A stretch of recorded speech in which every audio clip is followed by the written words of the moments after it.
હવે અખંડ દીવાન તમે ભક્તિ માનો, ઘીના દીવાન તમે ભક્તિ માનો, આરતીને તમે ભક્તિ માનો, ફૂલ હાર ચડાવવાની ભક્તિ માનો. આ ભક્તિના ખાલી છે ને એ ભક્તિનું સાધન છે. પણ ભક્તિ અસલમાં તો તમારાથી કોઈને તકલીફ ના પડે, તમારા તન મન વચનથી કોઈને પીડા ના થાય, એનું જે દીકરો સંભાળ રાખે, જે દીકરી ધોન રાખે ને એને મારા જેવી માતા પ્રસન્ન થાય.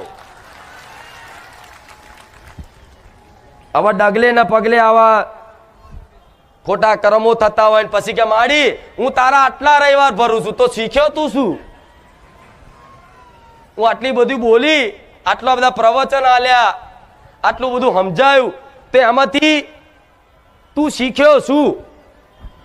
કદાચ 1000 વાતોમાંથી એક 10 વાતે તે કદાચ પાલન રાખી હોય તો એ મારો પ્રિય બની જાય, એ મારો વાલો બની જાય.